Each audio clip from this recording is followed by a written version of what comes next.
it'll be really tough. We'll be able to achieve full polio survivors, obviously, with their two types of. Polio is a virus. A lot of people have asked me what polio actually is. Some people have had this misconception that you can be born with polio, like cerebral palsy or something like that. The way that it works is that you need to have some viral matter ingested.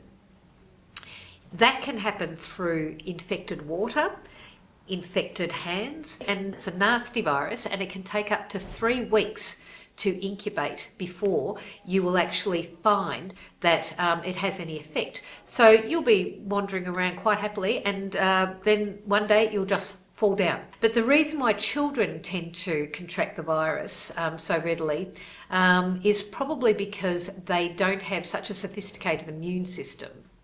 Roosevelt actually contracted polio, I think he was about 39. So we really needed, the future president of the US to contract polio for vaccines to be found for polio, and 2 were found, the oral Sabin vaccine and the injectable Salk vaccine.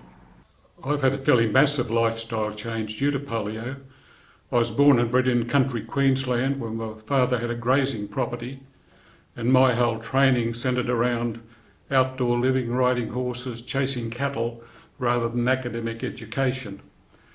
With polio, I had to make, initially I was shocked and thought the world would come to an end, but after a while I decided, well, life goes on and I've got to do something about it.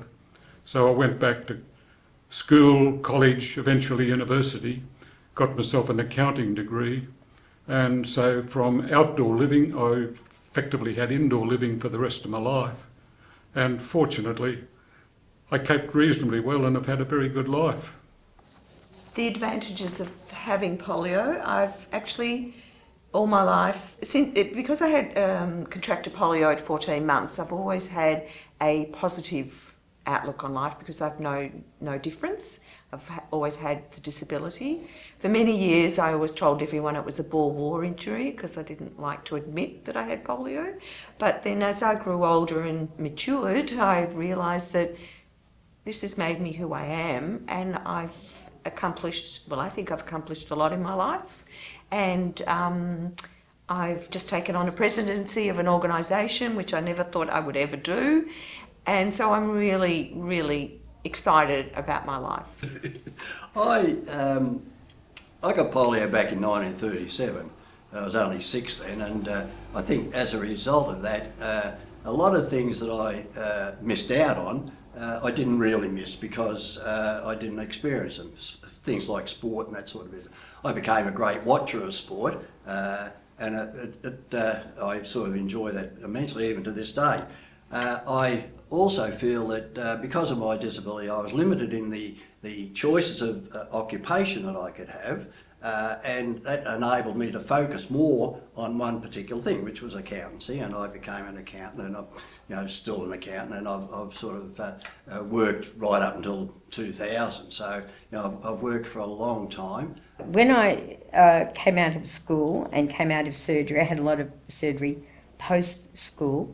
I went to university and became a social worker and worked for the next 27 years in the health field, which was an amazing trip. I got sick of working within the system. I became involved in trying to set things right for people with disabilities in general, because when I grew up, my parents had no respite care, we had no money for equipment. And as I went to work, the majority of my salary was taken up in taxi expenses, buying wheelchairs, buying new braces, and generally supporting myself.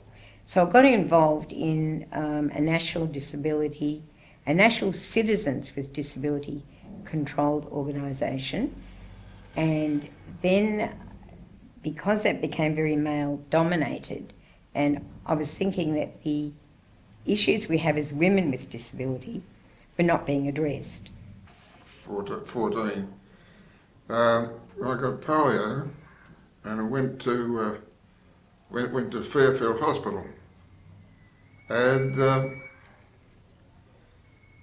was there, and you had all the things done to you when you went in, and then you were put in a ward where not much happened to you for weeks on end. And I eventually got tossed out onto a veranda. I was out there by myself, absolutely nothing to read, no one allowed to come and see me, and it was a bit boring to say the least. I was down to the point where I was reading the labels on the jam tins. A chap, he was a wardsman. He asked me would I like to read some books.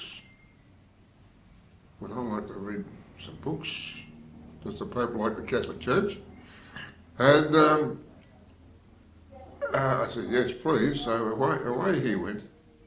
And he came back with an armful of books, about half a dozen books, I suppose. And it just absolutely chance. I think he'd walked into the library, just grabbed an armful of books, a handful of books, and just took them out and put them there. And every book that he picked up was either a physics book or a mathematics book. And I read those books frontwards, backwards, sideways, and every other way. I taught physics and mathematics for many years. I don't see how anyone can be bored. And then to apply the mathematics to it. Once you know what a thing is, you can tell what's going on. Oh, the whole story of the universe is there. It's all there. My polio story is a little bit different to many. I had polio when I was 4. Had a bit of an advantage having polio because people opened doors for me. I had rides on the milk cart. I came home from school on the baker's cart and given rolls. There was all sorts of wonderful things. Part of the thing with polio is that when you get the disease as a child, is that it kills off lots of the nerve endings. And as you get older, you naturally lose nerve endings anyway.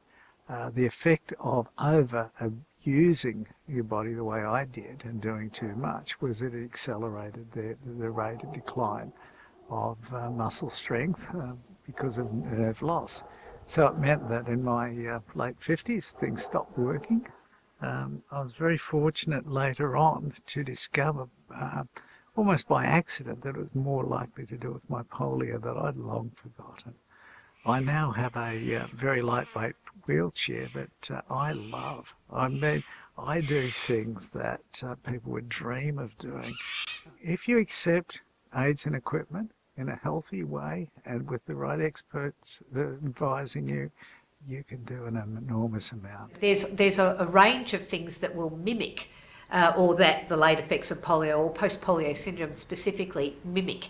So you will usually go to a doctor, they'll know that there's some neurological issue going on with you. They'll send you for a battery of tests, you'll come out, they'll all be clean, and you'll end up thinking that you've got imaginitis. That is the worst thing that can happen for polio survivors because they feel that that their symptoms are not being acknowledged and they don't know where to go from there. But if the doctor knows that the person has had polio as a child, if that discussion has taken place, then they can actually start identifying that these disparate issues are all related to the earlier effects of polio. Polio support groups are really an international phenomenon, and they've moved into Australia in the late 80s when we became aware of a problem with post-polio syndrome. Post-polio syndrome lurks in your background for the first 40 to 60 years of your life and then comes back. And I think why support groups developed was because polio was such a cruel, sudden disease. You had ordinary kids running around, going to school, and all of a sudden they were paralysed. And in the days when I had polio, way back in the 40s, and went through to the 60s in Australia, parents were not allowed to visit. Kids were isolated within hospitals. So the most important relationships we had were with each other. I belong to the Bayside Polio Support Group mainly because number one, hopefully I can contribute a little bit with my experiences, but I'm probably selfish in that I find that I can gain a lot from the polio support groups, in that working as a group we have strength, we have much more access to lobbying, politicians, etc., for benefits for post-polio, to be able to get a better understanding of what post-polio is to the general public. And I think just the support of talking to others also gives us the strength to carry on. So, yeah, I think it is a great benefit to belong to a support group of some sort. I can see that the friendship, and even I didn't know any of these people before I started, and the friendship and the bond that's built up is just truly amazing. I resisted joining a support group because I didn't want to be with those disabled people. I didn't ever regard myself as disabled. But since I've joined back in the mid-90s, it's been of a great benefit to me. And I've felt that I've been able to help other people by sharing the experiences I've had, sharing the knowledge that I have, and supporting them in every way. It's a great thing for people. They realise that they're not the only ones that have got polio, they're not the only ones suffering the late effects of polio and all the other attendant problems that one has with polio. The best way to get information, if you are aware that you are a polio survivor, not everybody does know, but if you are aware that you're a polio survivor, is to seek out support groups. Everyone in our group has achieved a tremendous amount in their lives. They've raised families, they've worked, they're grandparents.